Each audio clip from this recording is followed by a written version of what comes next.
సభకు నమస్కారం.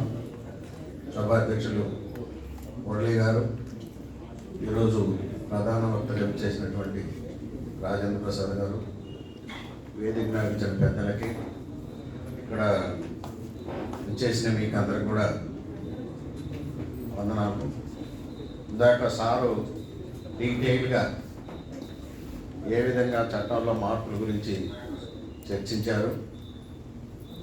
ఒకటి రెండు విషయాలు చెప్పి నమస్కరిస్తాను. ముఖ్యంగా ఈ 3 చట్టాలు, క్రిమినల్ అంటే సివిల్ ఒకసారి జరిగింది, సివిల్లో కూడా, కానీ దాని మీద కూడా కొంత వ్యతిరేకత వచ్చి మళ్ళీ సుప్రీంకోర్టు వారు సేలం కేసు అనే దాంట్లో అన్నీ కూడా ఇష్యూస్ని దాంట్లో సెటిల్ చేసి చేయడం జరిగింది.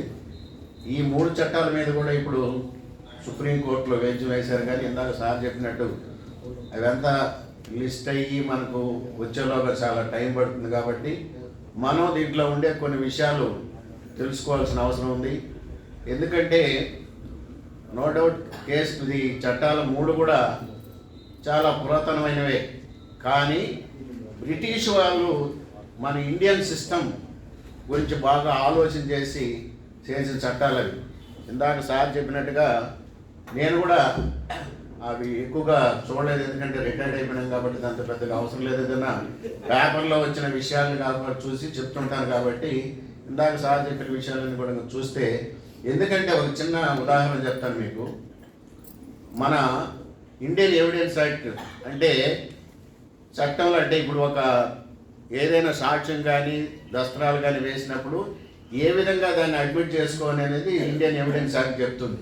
దాన్ని ఇప్పుడు మళ్ళీ మార్చారు. దాన్ని ఇందాక చెప్పినట్టు కూడా మార్చవలసిన అవసరం, ఎందుకంటే సిఆర్పిసి, సిపిసి, అదేవిధంగా క్రిమినల్ ప్రాక్టీసు, తర్వాత ఎవిడెన్స్ యాక్ట్, ఇవనేది మనకి ఎప్పటి నుంచో చదువుకునేటప్పటి నుంచి బాగా తెలుసు. కానీ ఇప్పుడు అది కొత్తగా వచ్చుంటే అసలు చెప్పేదానికి కూడా, ఉచ్చరించడానికి కూడా చాలా కష్టంగా ఉంటుంది. కాబట్టి బ్రిటిష్ వాళ్ళు ఒక ఇండియన్ ఎవిడెన్స్ యాక్ట్లో సెక్షన్ 25 అనేది ఒకటి ఉంది. ఏంటంటే దాంట్లో ఎంత గొప్పగా వాళ్ళు చేశారంటే, ఏదైనా ఒక స్టేట్మెంటు పోలీసుల ముందుకిస్తే అది చెల్లదు.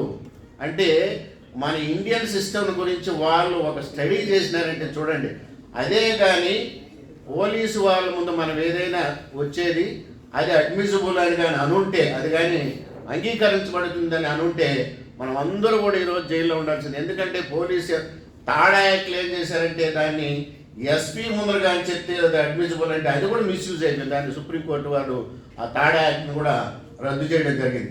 కాబట్టి చాలా ఆలోచన చేసి ఈ చట్టాలన్నీ తయారు చేశారు మన వాళ్ళు. దాన్ని అంతే, ఎందుకంటే భారత రాజ్యాంగానికి వ్యతిరేకంగా ఈ చట్టాలన్నీ, అంటే వ్యక్తి స్వేచ్ఛగా మాట్లాడేదానికి భారత రాజ్యాంగం హక్కు కల్పించింది.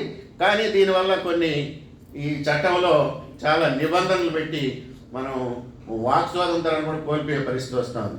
అదేవిధంగా మనం అది అమలు చేసే విధానంలో కూడా వ్యక్తి వల్ల, మనం ఉదాహరణ చెప్పుకుంటే మన నాగరాజు గారు ఇన్సిడెంట్ ఒకటి చెప్పచ్చా సార్? సార్ ఒకరోజు ఏం చేశాడంటే, హైదరాబాద్ పోవడానికి రిజర్వేషన్ చేసుకున్నాడు ట్రైన్లో. కానీ పోలీసు వాళ్ళు వచ్చి ఆయన ఆ సంబంధం లేకపోయినా కూడా ఆ రోజు ఆయన హైదరాబాద్ పోనీయకుండా ఏదో ధర్నాలో ఏదో సంథింగ్ ఉండే బంధు నువ్వు కూడా పాల్గొంటావని చెప్పేసి ఆయన నిలిపేసి అది పోలీస్ స్టేషన్లో పెట్టుకోవాలి. సరే, మరుసటి రోజు వచ్చి నన్ను అడిగాడు, సార్ ఈ విధంగా ఉంటుంది, దానికి కేసు అవి ఎంత వేయాలంటే కష్టం సార్, లీగల్ సర్వీస్ అథారిటీలో మీరు ఒక పిటిషన్ ఇవ్వండి అని చెప్పాను. లీగల్ సర్వీస్ అథారిటీలో సార్ ఒక పిటిషన్ ఇస్తే పోలీసు వాళ్ళు ఆయన వెంటబడి, సార్ దాన్ని మన్నించండి, ఇంకా ఇటువంటి చేయవని చెప్పేసి చెప్పారు. అంటే ఆ పిటిషన్ ఇస్తానే ఆ జడ్జి గారికి పోయిన తర్వాత అదే ఇన్సిడెంట్ ఇంకొక అతనికి జరిగింది.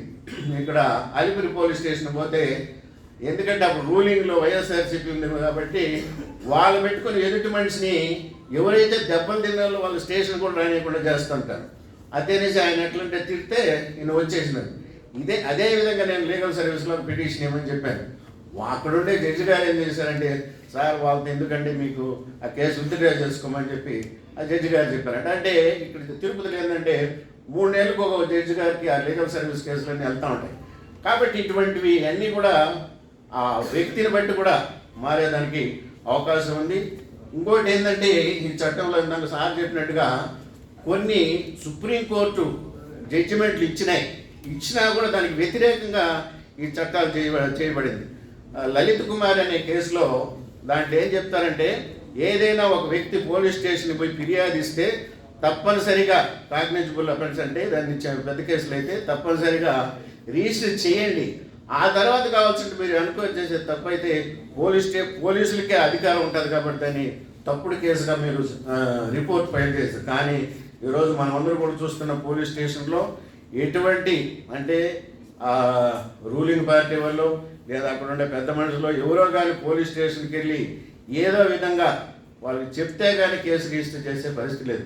కాబట్టి ఇందాక సార్ చెప్పిన విషయాలన్నీ కూడా మనం గుర్తుపెట్టుకొని మనమందరూ కూడా అన్నీ కాకపోయినా మనకు రోజువారీ ఇందాక చెప్పినట్టుగా ట్రేడ్ యూనియన్స్ దీనికి ముందు నిరాహార దీక్షలు కానీ ఇవన్నీ చేసేవాళ్ళు ఉంటే ఆ విధంగా ఉండేది కాదు. ఇప్పుడు కొత్త చట్ట ప్రకారం మన మీద కూడా కేసులు పెట్టేదానికి అవకాశం ఉంది. కాబట్టి దీన్ని తప్పనిసరిగా అడ్వకేట్లతో పాటు మనం ఎంపీలు ఎమ్మెల్యేలకు కూడా మనం చెప్పాల్సిన అవసరం ఉంది. ఎందుకంటే ఈ చట్టం గురించి ఎలాంటి చర్చ అందరూ ఇంకోటి ముఖ్యంగా ఏంటంటే ఈ చట్టం చేసింది హోమ్ మినిస్ట్రీ.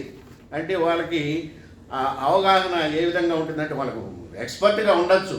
గ్రౌండ్ లెవెల్లో ఏ విధంగా ఈ యొక్క చట్టాలు ఉంటాయి, ఏ విధంగా కామన్ పీపుల్ అంటే పేదవాళ్ళకి ఇది ఎఫెక్ట్ అవుతుందనే తెలియకుండా వాళ్ళు చట్టాలు కొన్ని మార్పులు అయితే చేయవలసిన అవసరం ఉంది. కాబట్టి మనం అందరూ కూడా కలిసి ఈ యొక్క మార్పులు చేసిన దాన్ని మళ్ళా మనం ఏ విధంగా అయితే ముందున్నే చట్టాలు ఆ విధంగా తీసుకొని రావాల్సిన అవసరం ఎంత ఉందని తెలియజేస్తూ నాకు ఈ అవకాశం ఇచ్చిన మన మురళీ గారికి ఈ నిర్వాహకులకు అందరికీ కూడా ప్రత్యేక ధన్యవాదాలు తెలియజేస్తున్నాను. Thank you.